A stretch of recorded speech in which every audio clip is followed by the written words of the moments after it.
ಗುರು ಕೈಯ ಕಬ್ನನ ಗುರು ನಿಂದು ಅಕ್ಕಿನ ನೀನೇ ನೋಡ್ಕೋ ಗುರು.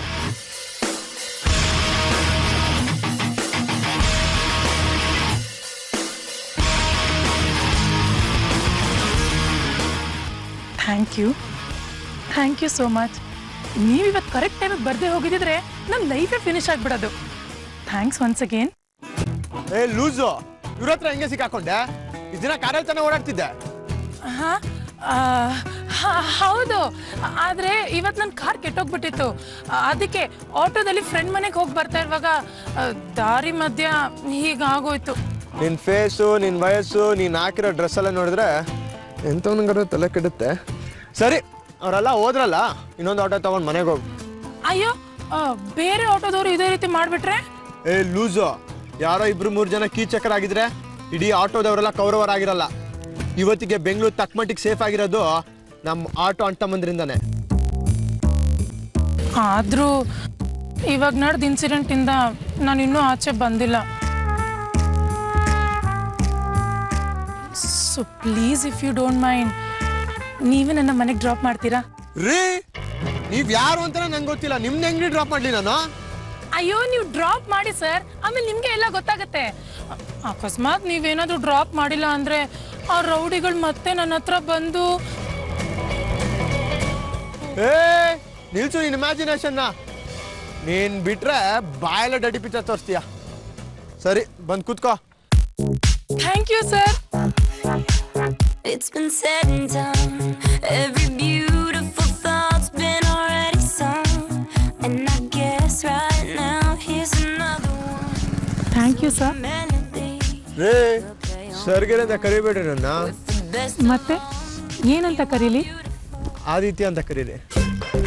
ಓಕೆ ಆದಿ.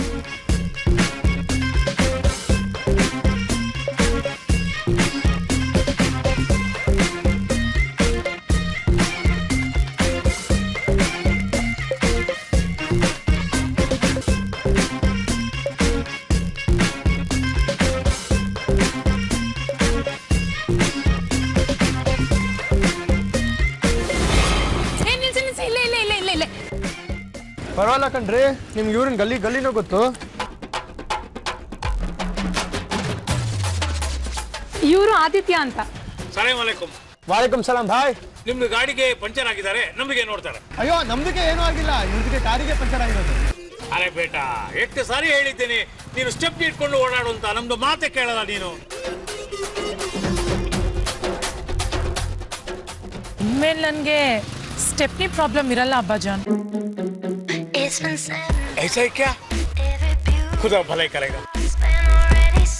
ನಮ್ದು ನಿಶಾ ಭೇಟಿಗೆ ನಿಮ್ದು ಇವತ್ತಿಂದ ನೋಡ್ಕೊಳ್ಬೇಕು. ಅವ್ರದ್ದು ಜವಾಬ್ದಾರಿಯಲ್ಲಿ ನಿಮ್ದು. ನೀವ್ ಏನೇನೋ ಇಮ್ಯಾಜಿನ್ ಮಾಡ್ಕೊಂಡು ಹೇಳ್ತಾ ಇದ್ದೀರಾ. ಯಾರು ನೀವು? ಅವ್ರನ್ನ ಸಾಕು ತಂದೆ.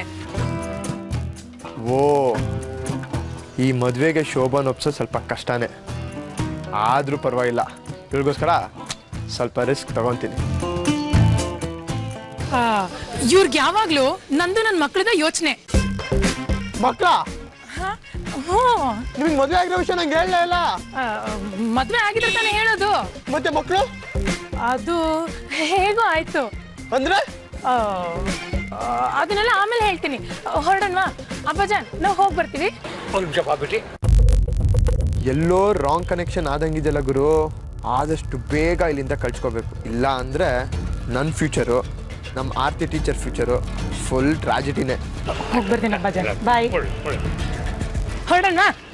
ಸಾರಿ ರೀ, ನಿಮ್ಮ ವಿಷಯ ಎಲ್ಲ ಗೊತ್ತಾದ್ಮೇಲೆ ನಿಮ್ಮ ಜೊತೆ ಬರೋಕ್ಕೆ ಮೀಟು ನನಗಿಲ್ಲ, ಆ ದೇವರು ಕೊಟ್ಟಿಲ್ಲ ರೀ. ನಾನು ಬಿಟ್ಬಿಟ್ರಿ. ಅಯ್ಯೋ ರೀ ರೀ ರೀ ಪ್ಲೀಸ್ ಪ್ಲೀಸ್ ಪ್ಲೀಸ್, ನಂಗೆ ಒಂದೇ ಒಂದು ಅವಕಾಶ ಕೊಡ್ರಿ. ನನ್ನ ಕ್ಯೂಟ್ ಮಕ್ಳು ಫ್ಯೂಚರ್ಗೆ ನಾನು ನಿಮ್ಮನ್ನೇ ನಂಬ್ಕೊಂಡಿದ್ದೀನಿ. ಪ್ಲೀಸ್ ರೀ. ಇದನ್ ಬೈ ಒನ್ ಗೆಟ್ ಒನ್ ಫ್ರೀನಾ?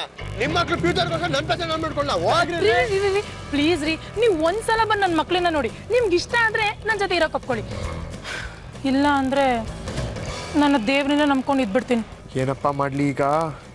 ಇವಳು ನನ್ನ ಹಿಂದೆ ಬಿದ್ದಾಗ ಒಳ್ಳೆ ಫ್ಲವರ್ ಸಿಕ್ಕಿದೆ ಅಂದ್ಕೊಂಡಿದ್ದೆ, ಆದರೆ ಇವಳು ಕಾಲಿಫ್ಲವರ್ ಅಂತ ನಂಗೆ ಈಗಲೇ ಗೊತ್ತಾಗಿದ್ದು. ಸ್ವಲ್ಪ ಮಿಸ್ ಆದರೆ ನಾನು ಮದುವೆ ಆಗದೇನೆ ಡಜನ್ ಮಕ್ಕಳಿಗೆ ತಂದೆ ಆಗೋದಂತೂ ಗ್ಯಾರಂಟಿ. ಆಂಜನೇಯ, ನನ್ನ ಬ್ರಹ್ಮಚಾರ್ಯನ ಕಾಪಾಡಪ್ಪ. ನೀವೇನು ಯೋಚನೆ ಮಾಡ್ತಿದ್ದೀರಾ ಅಂತ ನನಗೆ ಚೆನ್ನಾಗಿ ಗೊತ್ತು ಬಿಡಿ. ನೀವು ನನ್ನ ಜೊತೆಗಿಲ್ಲದೆ ಇದ್ರೂ ಪರವಾಗಿಲ್ಲ, ಅಟ್ಲೀಸ್ಟ್ ಡ್ರಾಪ್ ಆದರೂ ಮಾಡ್ಬೋದಲ್ವಾ? ಬದುಕ್ತು ನನ್ನ ಜೀವ. ಜೈ ಹನುಮಾನ್. ಕೂತ್ಕೊಳ್ಳಿ.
ನಾವೆಲ್ಲ ಆಟ ಆಡಕ್ಕೆ ಹೋಗೋಣ. ಓಕೆ, ಬನ್ನಿ ಬನ್ನಿ ಬನ್ನಿ ಬನ್ನಿ.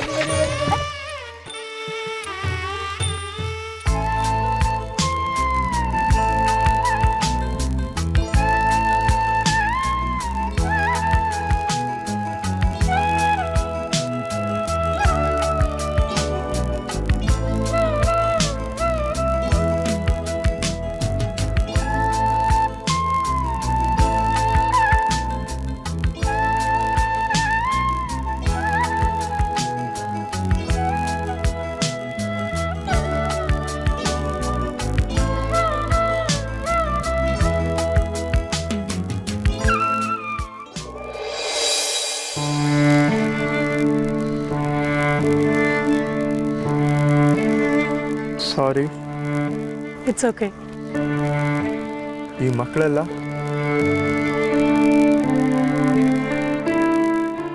ಇವರೆಲ್ಲ ನನ್ನ ಥರನೇ ಅನಾಥ ಮಕ್ಕಳು. ಇವ್ರಿಗೂ ಅಪ್ಪ ಅಮ್ಮ ಯಾರೂ ಇಲ್ಲ, ನನಗೂ ಅಪ್ಪ ಅಮ್ಮ ಯಾರೂ ಇಲ್ಲ. ಅದಕ್ಕೆ ನಾನೇ ಈ ಮಕ್ಕಳಿಗೆ ಅಮ್ಮ ಆಗಿದ್ದೀನಿ. ಈ ಮಕ್ಕಳಿಗೇನೆ ನೀವು ಅಪ್ಪ ಆಗ್ತೀರಾ ಅಂತ ಕೇಳಿದ್ದು. ಪರವಾಗಿಲ್ಲ ರೀ, ನೀವು ನಿಮ್ಮನ್ನೇನೋ ಅಂದ್ಕೊಂಡಿದ್ದೆ. ತುಂಬ ದೊಡ್ಡ ಆಲೋಚನೆಗಳೇ ಇಟ್ಕೊಂಡಿದ್ದೀರಾ. ಈ ಮಕ್ಕಳಿಗೆಲ್ಲ ನನ್ನ ಕೈಲಾದ ಮಟ್ಟಿಗೆ ಒಂದು ಭವಿಷ್ಯ ಕಟ್ಕೊಡ್ಬೇಕು ಅಂತ ಪ್ರಯತ್ನ ಪಡ್ತಾ ಇದ್ದೀನಿ ಅಷ್ಟೆ. ವರಿ ಮಾಡ್ಕೊಬೇಡ್ರಿ ನೀವು. ಇವತ್ತಿಂದ ಈ ಆದಿ ನಿಮ್ಮ ಜೊತೆ ಇದ್ದಾನೆ.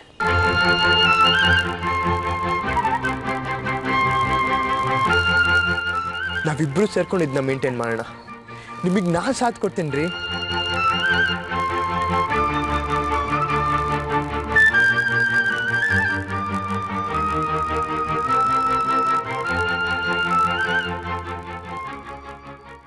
ಅದಷ್ಟು ಸುಲಭ ಅಲ್ಲ ಆದಿತ್ಯ. ನಮ್ಮ ಶಿಶು ವಿಹಾರದ ಮೇಲೆ ಯಾರ್ದೋ ಕೆಟ್ಟ ಕಣ್ಣು ಬಿದ್ದಿದೆ. ಅಂದರೆ ಈ ಮಕ್ಕಳಿಗೆಲ್ಲ ಆಶ್ರಯ ನೀಡಿರೋ ಈ ಜಾಗ ಕಿತ್ಕೊಳ್ಳೋದಕ್ಕೆ ಯಾವುದೋ ಸಂಚು ನಡೀತಾ ಇದೆ. ಯಾರು ಸಂಚು ಮಾಡ್ತಿರೋದು?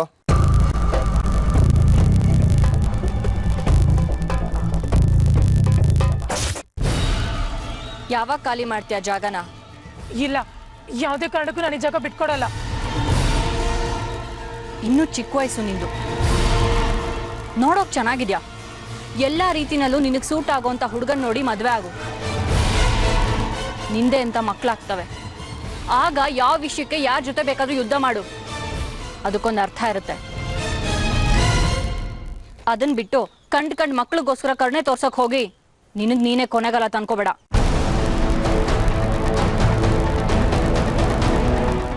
ಈ ಜಾಗದಲ್ಲಿ ನನ್ನ ಹೆಸರಲ್ಲಿ ಒಂದು ಕಾನ್ವೆಂಟ್ ಕಟ್ಟಿಸ್ಬೇಕು ಅನ್ಕೊಂಡಿದ್ದೀನಿ. ಅದಕ್ಕೆ ಯಾರೇ ಅಡ್ಡಿ ಆದ್ರೂ ಅವ್ರನ್ನ ಹರಿಶ್ಚಂದ್ರ ಘಾಟ ಕಳ್ಸೋದಕ್ಕೂ ನಾನು ರೆಡಿ. ಹೇಳಿದ್ದು ಅರ್ಥ ಆಯ್ತು ಅನ್ಕೋತೀನಿ. ಇನ್ನು 1 ತಿಂಗಳು ಟೈಮ್ ಕೊಡ್ತೀನಿ. ಅಷ್ಟರಲ್ಲಿ ನೀನಾಗೆ ಬಂದು ಡಾಕ್ಯುಮೆಂಟ್ಸ್ಗೆ ಸೈನ್ ಹಾಕಬೇಕು. ಇಲ್ಲ ಅಂದ್ರೆ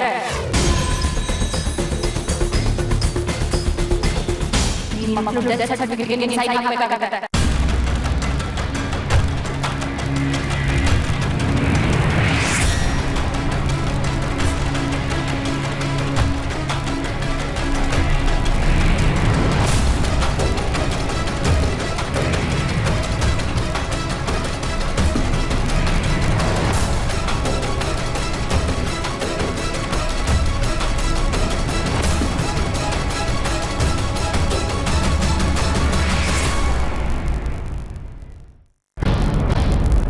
ಈ ಅರ್ಪಿತಾ ಅನ್ನೋಳು ತುಂಬ ಡೇಂಜರಸ್ ಲೇಡಿ ಆದಿ.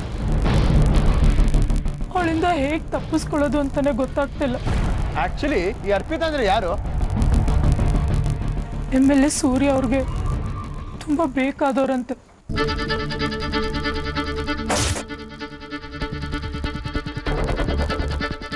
ಸೂರ್ಯ ಸರ್ದೇನು ತಪ್ಪಿಲ್ಲ.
ಅದು ಏನಾಯ್ತು?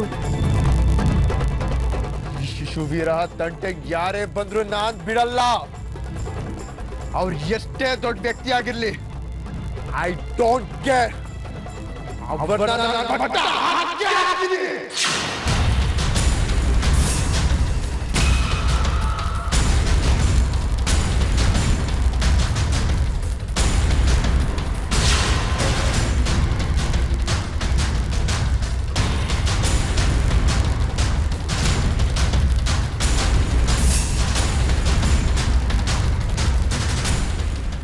ಇಲ್ಲಿಗೆ ಬಂತು ನಿನ್ನ ಸಾಕ್ಷಿ ಲವ್ ಸ್ಟೋರಿ. ಇನ್ನೊಂದು ಸ್ವಲ್ಪ ದಿವಸ ಡ್ಯಾಡ್ ಕ್ಲೈಮ್ಯಾಕ್ಸಿಗೆ ಬರುತ್ತೆ. ಆಮೇಲೆ ಅಪ್ಪನ್ನ ಮಗಳ ಮೂಲಕ ರಿಮೋಟ್ ಕಂಟ್ರೋಲ್ ಮಾಡ್ಕೋಬಹುದು. ನಿಮ್ಗೆ ಯಾವ ಚಾನಲ್ ಬೇಕೋ ಅದನ್ನು ಹಾಕಬಹುದು. ಆದರೆ ಈಗ ಸಾಕ್ಷಿ ನನ್ನ ಚಾನಲ್ನ ಚೇಂಜ್ ಮಾಡೋ ಥರ ಇದ್ದಾಳೆ. ಏನು ಹೇಳ್ತಾ ಇದ್ದೀರಾ ಡ್ಯಾಡ್? ಬಂಡೇರಾಮನ ಕೇಸ್ನಲ್ಲಿ ಈಗ ಸಾಕ್ಷಿ ಹೇಳ್ಬಿಟ್ರೆ ಆ ಸೂರ್ಯನ ಮಗ ಮತ್ತೆ ನನ್ನ ಹಿಂದೆ ಬೀಳ್ತಾನೆ. ಈ ಕೇಸ್ನಲ್ಲಿ ನಾನು ಇನ್ವಾಲ್ವ್ ಆಗಿದ್ದೀನಿ ಅಂತ ಗೊತ್ತಾದರೆ ಮೀಡಿಯಾದವರೆಲ್ಲ ಅದನ್ನು ದೊಡ್ಡ ನ್ಯೂಸ್ ಮಾಡ್ತಾರೆ. ನೀನು ಹೇಗಾದರೂ ಮಾಡಿ ಈ ಕೇಸ್ನಿಂದ ಸಾಕ್ಷಿ ಡ್ರಾಪ್ ಆಗುವಾಗ ಮಾಡಬೇಕು. ಇಲ್ಲಾಂದರೆ ನನಗೆ ತುಂಬ ಕಷ್ಟ ಆಗತ್ತೆ. ಡೋಂಟ್ ವರಿ ಡ್ಯಾಡ್, ಆ ಸಾಕ್ಷಿ ಈ ಕೇಸಿಗೆ ಸಂಬಂಧಪಟ್ಟ ಹಾಗೆ ಯಾವುದಕ್ಕೂ ಎಂಟರ್ ಆಗಬಾರ್ದು. ಆ ಥರ ನೋಡ್ಕೊಳ್ಳೋ ಜವಾಬ್ದಾರಿ ನಂದು. ಗುಡ್. ನೀನು ಅಷ್ಟು ಮಾಡಿಬಿಟ್ರೆ ನನಗೆ ತುಂಬ ರಿಲೀಫ್ ಆಗತ್ತೆ. ಒಂದು ಕಡೆಗೆ ಆ ಸೂರ್ಯ, ಇನ್ನೊಂದು ಕಡೆಗೆ ಆ ಆರ್ಯ, ಇಬ್ರು ತುಂಬ ಟೆನ್ಷನ್ ಕೊಡ್ತಾ ಇದ್ದಾರೆ. Cool dad. ಇನ್ನು ಮುಂದೆ ನಿಮ್ಮ ಟೆನ್ಷನ್ ನನ್ನ ಟೆನ್ಷನ್. Don't worry. ಆ ಸಾಕ್ಷಿನ ನಮ್ಮ ಕಡೆ ಮಾಡಿಕೊಂಡ್ರೆ ಅಪ್ಪ ಮಗ ಇಬ್ಬರು ಬಾಲ ಮುದ್ರಕೊಂಡು ಬರ್ತಾರೆ. ಅವರಿಬ್ರಿಗೂ ಸಾಕ್ಷಿ ಅಂದರೆ ಪ್ರಾಣ. ಸಾಕ್ಷಿ ನಮ್ಮೋಳಾದರೆ ಅವರಿಬ್ಬರು ಪ್ರಾಣನೂ ನಮ್ಮ ಕೈಲಿದ್ದ ಹಾಗೆ ಅಲ್ವಾ?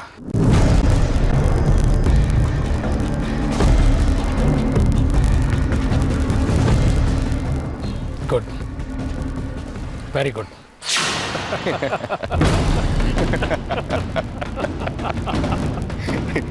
ಡ್ಯಾಡ್, ಆಮೇಲೆ ಇನ್ನೊಂದು ವಿಷಯ. ನಮ್ಮ ಸ್ಕೂಲಲ್ಲಿ ಆರ್ತಿ ಅಂತ ಒಬ್ರು ಸೀನಿಯರ್ ಟೀಚರ್ ಇದ್ದಾರೆ. ನಾನು ಅವತ್ತು ಸಾಕ್ಷಿದು ಸ್ಕೂಲ್ ಫೋಟೋ ನೋಡ್ತಿದ್ದೆ. ಅವ್ರು ಅದನ್ನು ನೋಡಿ ತುಂಬ ಎಮೋಷ್ನಲ್ ಆಗಿಬಿಟ್ರು. ಸಾಕ್ಷಿ ನನ್ನ ಮಗಳು ಅಂದರು. ಆಮೇಲೆ ಇಲ್ಲ ಮಗಳ ಥರ ಅಂದರು. ಆಮೇಲೆ ಇಲ್ಲ ನಾನು ಸಾಕ್ಷಿಗೆ ಚಿಕ್ಕಂದಲ್ಲಿ ಟ್ಯೂಷನ್ ಹೇಳ್ಕೊಡ್ತಿದ್ದೆ ಅಂತಂದು. ಏನೋ ಅವ್ರ ನಡವಳಿಕೆನೇ ಒಂಥರ ವಿಚಿತ್ರವಾಗಿದೆ ಡ್ಯಾಡ್.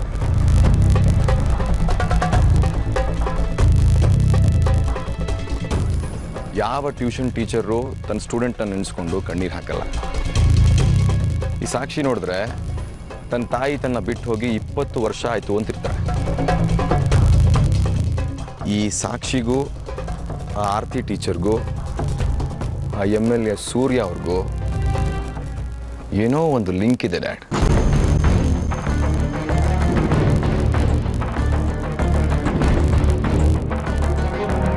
ಆ ಲಿಂಕ್ ಏನು ಅಂತ ನಾವು ಪತ್ತೆ ಮಾಡಿದ್ರೆ ಆ MLA ಸೂರ್ಯನ ಜುಟ್ಟು ನಮ್ಮ ಕೈಗೆ ಬಂದ ಹಾಗೆ.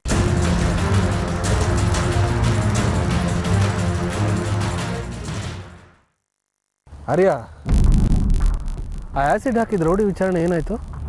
ಅವನು ಚಿದಂಬರಂ ಕಡೆಯವನು ಅಂತ ಒಪ್ಕೊಂಡ? ಇಲ್ಲ ಡ್ಯಾಡ್, ಅವನನ್ನು ಎಷ್ಟು ಹೊಡೆದ್ರು ಚಿದಂಬರಂ ಕಡೆಯವನು ಅಂತ ಒಪ್ಕೊಳ್ತಾನೆ ಇಲ್ಲ. ಅವನೇನಾದ್ರೂ ಬಾಯ್ ಬಿಟ್ರೆ ಚಿದಂಬರಂ ಮೇಲೆ ಕೇಸ್ ಹಾಕಿ ತಕ್ಷಣ ಅರೆಸ್ಟ್ ಮಾಡ್ತಿದ್ದೆ. ಆಗ ನಮಗ್ ತೊಂದರೆ ಮಾಡಕ್ಕೆ ಅವ್ನು ಯಾವತ್ತೂ ಧೈರ್ಯ ಮಾಡ್ತಿರ್ಲಿಲ್ಲ. ಆದ್ರೆ ಚಿದಂಬರಂ ಹತ್ರ ಕೆಲಸ ಮಾಡ್ತಿದ್ದಾನೆ ಅನ್ನೋದಕ್ಕೆ ನಂತರ ಒಂದು ಇಂಡೈರೆಕ್ಟ್ ಪ್ರೂಫ್ ಇದೆ. ಆದ್ರೆ ಚಿದಂಬರಂನ ಎಂಕ್ವೈರಿ ಮಾಡಕ್ ಹೋದಾಗ ಮುಂಚೆ ಇಲ್ಲಿ ಕೆಲಸ ಮಾಡ್ತಿದ್ದ, ಈಗ ಮಾಡ್ತಿಲ್ಲ ಅಂತ ಹೇಳ್ಬಿಟ್ಟ. ಸೊ ಚಿದಂಬರಂನ ಟಚ್ ಕೂಡ ಮಾಡಕ್ ಆಗ್ತಿಲ್ಲ ಈಗ. ಅವನು ಇವತ್ತಲ್ಲ ನಾಳೆ ಯಾವುದಾದ್ರೂ ಒಂದು ಕೇಸ್ನಲ್ಲಿ ಸಿಕ್ಬಿದ್ದೇ ಬೀಳ್ತಾನೆ. ಒಂದು 100 ಇಲ್ಲಿಗಲ್ ಆಕ್ಟಿವಿಟೀಸ್ಗಳಿದೆ. ನಾನು ಅದನ್ನೇ ಅನ್ಕೊಂಡೆ ಡ್ಯಾಡ್. ಚಿದಂಬರಂ ನನ್ನ ಕೈಲಿ ಸಿಕ್ಕಾಕೊಳ್ಳೇಬೇಕು. ಈಗ ಬಂಡೆರಾಮನ್ ಒಳಗೆ ಕಳಿಸ್ತೀನಿ. ಸಾಕ್ಷಿ, ನಾಡ್ದವನ್ನ ಕೋರ್ಟಿಗೆ ಪ್ರೊಡ್ಯೂಸ್ ಮಾಡ್ತಿದ್ದೀನಿ. ಏನು ಕೆಲಸ ಇಟ್ಕೊಳ್ಬಾರ್ದು, ವಿಟ್ನೆಸ್ ಆಗಿ ಬರ್ಬೇಕಾಗುತ್ತೆ. ನಾನು ಕೋರ್ಟಿಗೆ ಬರ್ಬೇಕಾಗತ್ತಾ? ಸಾಕ್ಷಿ ಕೋರ್ಟಿಗೆ ಬರಲೇಬೇಕಾ? ಹೌದು ಡ್ಯಾಡ್, ಸಾಕ್ಷಿ ತಾನೇ ಮೇನ್ ವಿಟ್ನೆಸ್ಸು.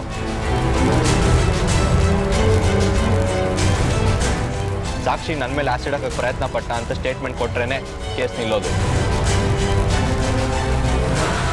ಸಾಕ್ಷಿ ಅಲ್ಲಿಗೆ ಬರದೆ ಬೇರೆ ಏನೂ ಮಾಡೋಕ್ಕಾಗಲ್ಲ. ಇಲ್ಲ ಡ್ಯಾಡ್. ಯಾಕೆ? ಸಾಕ್ಷಿ ಕೋರ್ಟಿಗೆ ಬರೋದಕ್ಕೆ ಏನು ತೊಂದರೆ? ಚಿದಂಬರಂ ಕಡೆಯವನು ನನ್ನ ಮಗಳ ಮೇಲೆ ಆ್ಯಸಿಡ್ ಹಾಕಕ್ಕೆ ಬಂದ ಅಂತ ಮೀಡಿಯಾದವ್ರಿಗೆ ಗೊತ್ತಾದರೆ ಅದನ್ನೇ ದೊಡ್ಡ ಸುದ್ದಿ ಮಾಡಿ ದಿನಪೂರ್ತಿ ಬ್ರೇಕಿಂಗ್ ನ್ಯೂಸ್ ಅಂತ ಅದನ್ನೇ ತೋರಿಸ್ತಾ ಇರ್ತಾರೆ.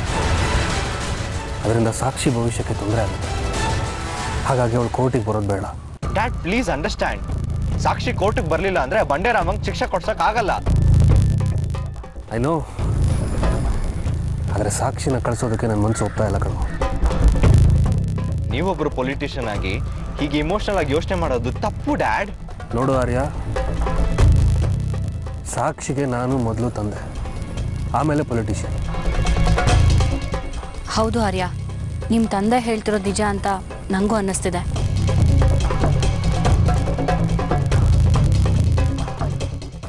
ಸಾಕ್ಷಿ ಬಗ್ಗೆ ಪೇಪರ್ನಲ್ಲಿ ಏನೇನೋ ಸುದ್ದಿಗಳು ಬಂದರೆ ಮುಂದೆ ಅವಳ ಮದುವೆಗೆ ತೊಂದರೆ ಆಗುತ್ತೆ.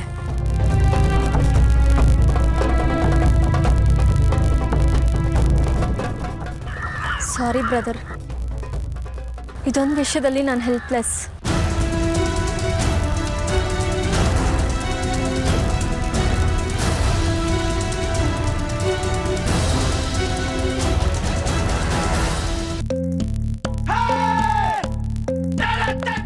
Super tea. ಇಂಥ ಟೀ ನಾನು ಎಲ್ಲೂ ಕುಡ್ದೇ ಇರ್ಲಿಲ್ಲ. ಇನ್ಮೇಲೆ ಟೀ ಕುಡಿಬೇಕು ಅಂತ ಅನ್ಸಿದ್ರೆ ಇಲ್ಲೇ ಬಂದ್ಬಿಡ್ತೀನಿ.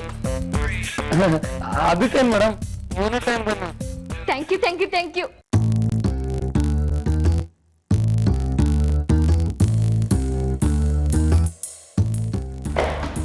ಏನ್ರಿ, ಯಾರು ಬಂದ್ರೆ ಟೀ ತರ್ಸ್ಕೊಟ್ಬಿಡ್ತೀರಾ? ಹಾಯ್ ಆರ್ಯ. ನಿಮ್ಗೆ ಕೇಳ್ತಿರೋದು. ಸರ್, ಟ್ರಿಬಲ್ ರೈಡು, ಕಮಿಷನರ್ ಸಾಹೇಬ್ರು ಫೋನು, ಅದಕ್ಕೆ ಮತ್ತೆ ಕಿರಿಕ್ ಮಾಡಬಾರ್ದು ಅಂತ ಟೀ ತರಿಸ್ಕೊಟ್ಟೆ ಅಷ್ಟೇ ಸರ್. ಕಮಿಷನರ್ ಸಾಹೇಬ್ರು ಮನೇಲಿ ತೋರಿಸೋ ದರ್ಬಾರ್ ಇಲ್ಲಿ ತೋರಿಸ್ಬೇಡ, ಅವೆಲ್ಲ ನಡೆಯಲ್ಲ. ಏನಿದೆಯೋ ಅದನ್ನೇ ತಾನೇ ತೋರ್ಸಕ್ಕಾಗೋದು. ನನ್ನ ಸ್ಟೈಲೇ ಹಿಂಗೆ ಅಲ್ವಾ ಆರ್ಯ? ಇವತ್ ಮನೇಲಿ ನೋಡಿಲ್ವಾ? ಜಾಸ್ತಿ ಹಾರಾಡ್ಬೇಡ.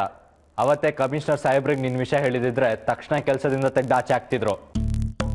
ಓಹೋ, ಆಮೇಲೆ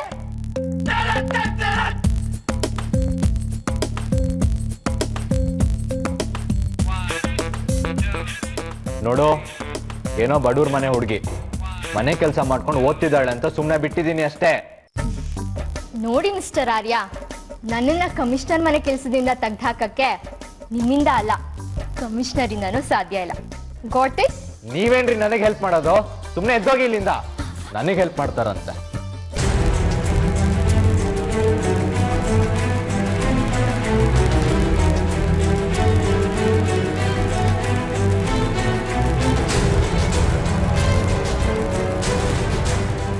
ಒಂದು ನಿಮಿಷ ಬನ್ನಿ.